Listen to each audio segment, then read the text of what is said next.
Imagine, just for a second, that you are standing in the snow. It's dark, pitch black, actually. The wind is howling so loud it feels like it's cutting right through your skin. You look down at your feet, and you aren't wearing combat boots. You aren't even wearing shoes. You have rags wrapped around your frozen toes. And if you look closely at the white snow beneath you, you can see pink stains. That's blood. The blood of your friends, the blood of the guys marching in front of you. This isn't a movie. This was the reality for the American Army in December of 1776. We grew up seeing paintings of George Washington standing tall and majestic in a boat, looking like a superhero. But the truth is way grittier, way scarier, and honestly, 100 times more impressive. By Christmas of 1776, the United States of America was basically a failed experiment. We were done. Stick a fork in us. The British Empire, the most powerful war machine on the planet, had chased Washington and his ragtag group of farmers and shopkeepers all the way across New York and through New Jersey. Morale wasn't just low, it was underground. And General Washington knew that if he didn't pull a miracle out of thin air, the revolution would end right there in the snow. This is the story of the night America almost died, and the impossible gamble that saved us. Welcome to Valor and Heritage. To understand why this night was so crazy, you have to understand how bad things really were. Just a few months earlier, in July 1776, everyone was cheering. We had signed the Declaration of Independence. We were feeling good. We knocked down statues of King George. But then reality hit us like a freight train. The British Army showed up in New York with massive ships and professional soldiers who had been doing this their whole lives. Washington got beat, badly. He lost the Battle of Long Island. He lost Fort Washington. He lost Fort Lee. It was just retreat, retreat, retreat. It was humiliating. The British were literally playing bugle calls mocking the Americans as they ran away. By December, Washington had crossed the Delaware River into Pennsylvania just to put some water between him and the British. He had about 2,000 to 3,000 men left who were fit to fight.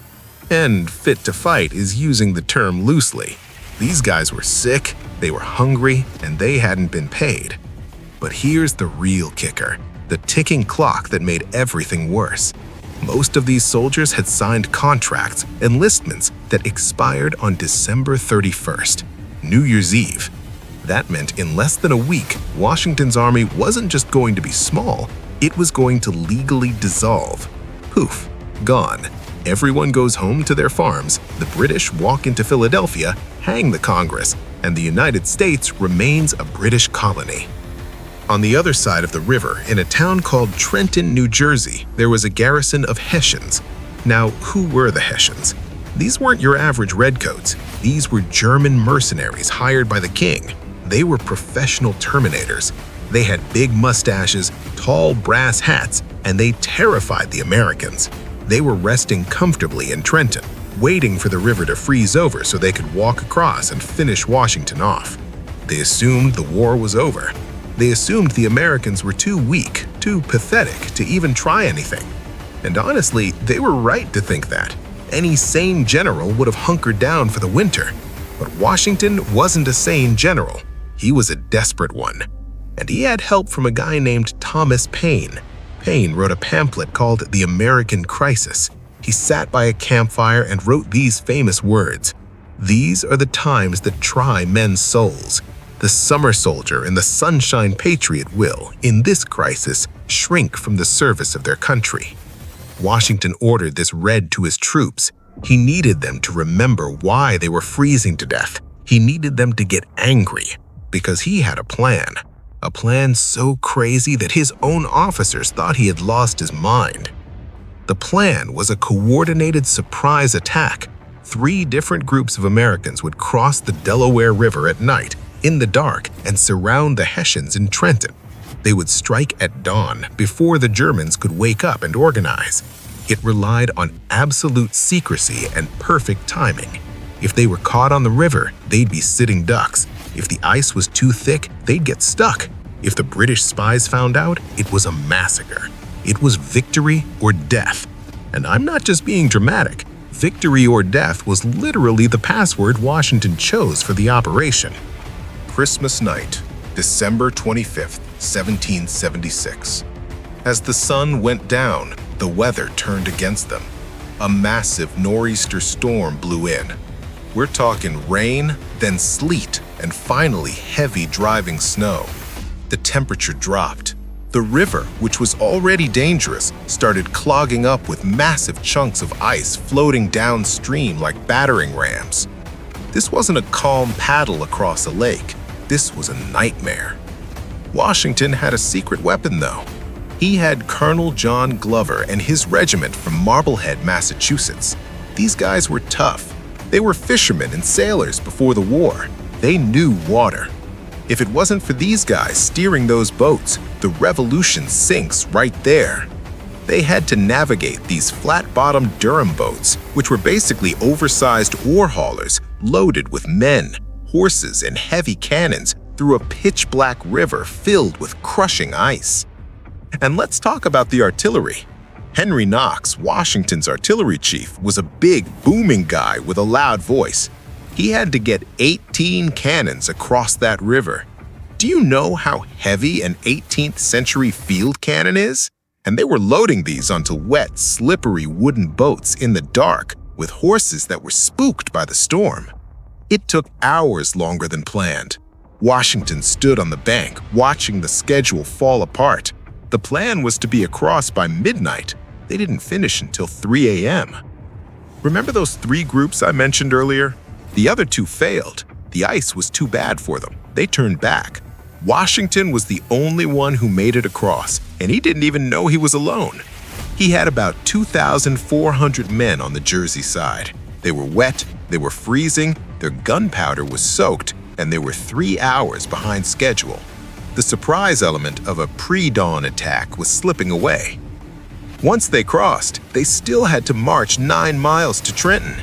9 miles in a blizzard, downhill on roads that were sheets of ice. Officers had to ride up and down the line shouting at men not to sit down, because if they sat down to rest, they would freeze to death and never wake up. 2 men actually did freeze to death on the march. That's how cold it was. But they kept moving. Why? Because they trusted the tall Virginian on the white horse. During the march, a messenger came to Washington and said, "General, the men's muskets are wet. They won't fire. This is a disaster for an army. You can't shoot without dry powder." Washington didn't blink.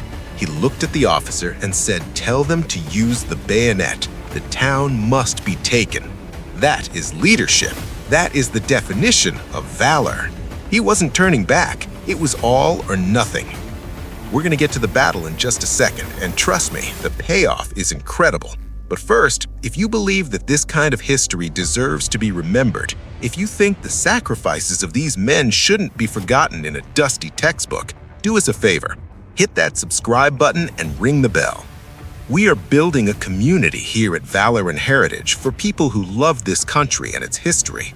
Don't let the algorithm bury the past. Join the ranks. Now, let's get back to Trenton. It's 8 a.m. The sun is technically up, but you can't see it through the snowstorm. The Hessians in Trenton are waking up. Now, there's a myth that they were all drunk from Christmas partying. That's actually not true. They were tired because they had been on patrol all night looking for Americans, but the storm was so bad they assumed nobody would be crazy enough to attack. They let their guard down. Big mistake. Suddenly, out of the whiteout snow, boom! The Americans crash into the outpost at the edge of town. The Hessian guards panic. They fire a few shots and run back toward the town, screaming, "Der Feind! Der Feind!" The enemy. Washington splits his forces. He sends one column down the river road and another down the upper road. He's putting the town in a vice grip. And remember those cannons Henry Knox dragged across the river? This is where they paid off. The Americans set up their artillery at the top of the 2 main streets in Trenton, King Street and Queen Street. A young Alexander Hamilton, yes, that Hamilton, was commanding a battery. They started blast and grasp shit down the streets. Grasp shit is basically a giant shotgun shell for a cannon. It turned the streets into a kill zone. The Hessians tried to form their ranks, but they were getting shredded before they could even line up. Colonel Rauld, the Hessian commander, comes stumbling out. He's trying to rally his men. He orders a counterattack. But remember the wet gunpowder? The Hessians couldn't fire back effectively either. But the Americans had the momentum. They were charging with bayonets, screaming like banshees. All that anger, all that humiliation from the retreat across New York, they let it all out right there in the streets of Trenton.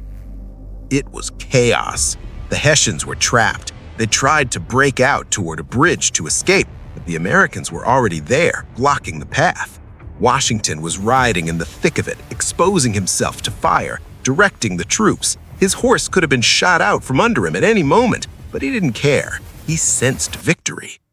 Colonel Rauld gets hit by 2 bullets. He falls from his horse. With their leader down and cannons blasting them from the top of the hill, the Hessians broke. They threw down their muskets. They lowered their standards. In less than an hour, 45 minutes really, the battle was over. The invincible Hessian mercenaries had surrendered to a bunch of barefoot farmers.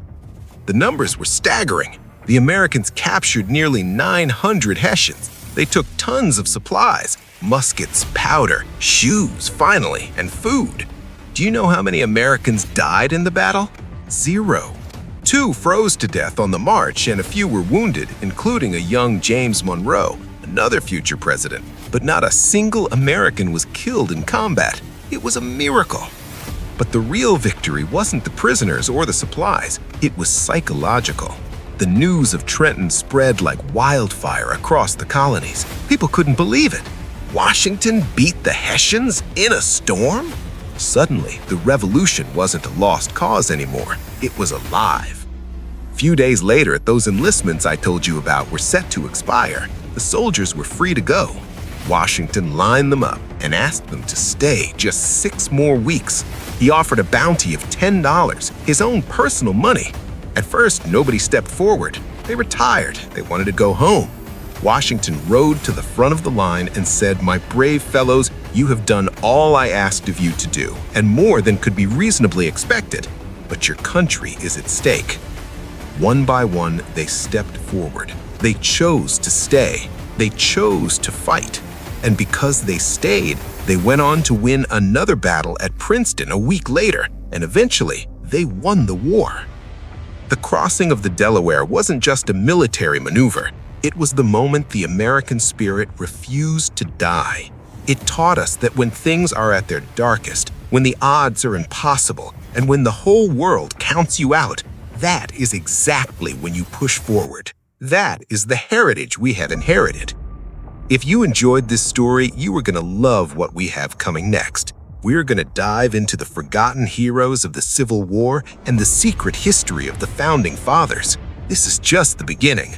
This is Valor and Heritage. History is not dead. It's waiting for you to discover it. Don't forget to like, subscribe, and tell us in the comments, would you have stepped forward to re-enlist? See you in the next one.